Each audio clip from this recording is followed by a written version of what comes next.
Alright guys, welcome back to another episode of Cello Tips. I hope you all are doing well. Today I'm going to talk a little bit about the left hand and specifically shifting. So this was a largely requested subject and I hope it helps you out a little bit.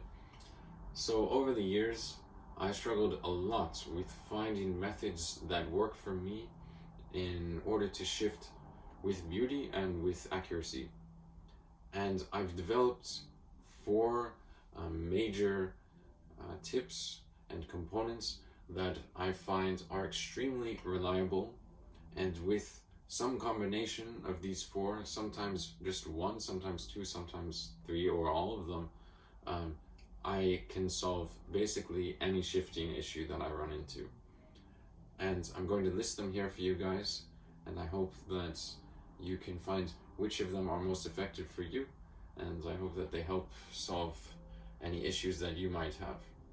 So we'll get right into it. The first tip is about the physical motion of the shift.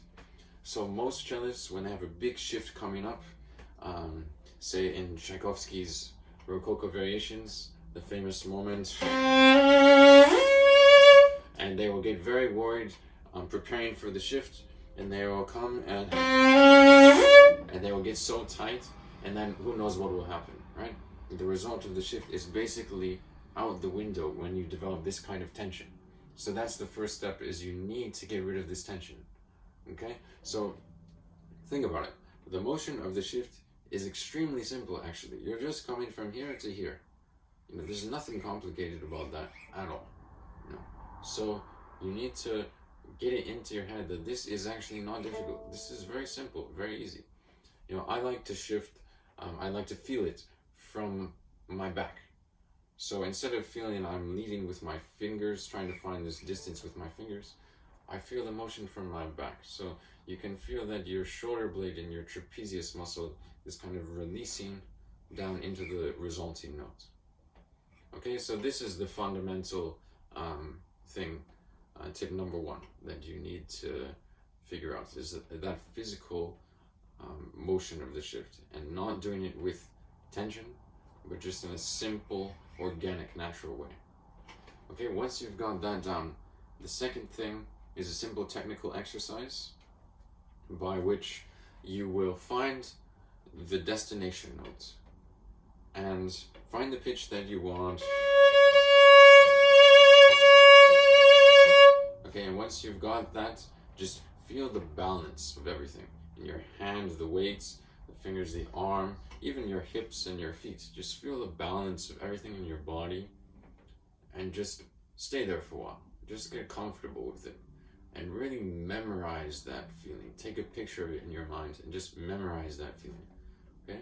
And only once it's become this space that you know so well, then go back and do the shift. And now, instead of just shooting into darkness, it's like you're arriving home.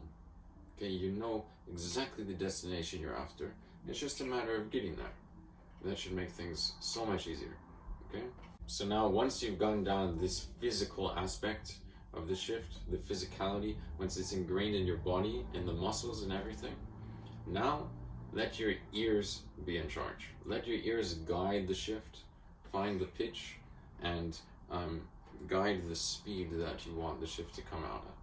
Okay, so instead of just shooting into the darkness, now let your ears determine when you're arriving to the destination, how you arrive there, and when to stop and when to settle.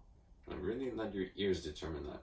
So that might take some slow work to start very slowly and build it up. But yeah, so once you've gotten these three tips, now pretty much everything about the shift, that should solve most every problem. Now, if you're really having trouble with intonation in general and shifting the thumb positions and higher positions and all of that, the last tip is a much more general thing, which is really just to practice more slow scales. Every day, if you develop a consistent routine in slow scales, working for intonation, this fingerboard, which seems like this no man's land, this blank place will end up feeling more like a keyboard on a piano, actually, where you have a key here, here, here, here, here, and so on, where you simply find that key and you know where it is. It's like you have these rivets almost in the fingerboard, and it's no longer just this open, lost place. Okay, you develop this sort of geography. So that is really a necessary thing to develop consistent intonation for most everybody. Okay, so I hope that you find these useful. As I said, I really believe that using these 4 methods in some sort of combination can solve basically any problem that you will run into in shifting. So please let me know if you have any questions, and as always, if you have requests for the next episode on cello tips, please let me know down in the comments. Anyhow, thanks so much for watching, and I'll see you next time.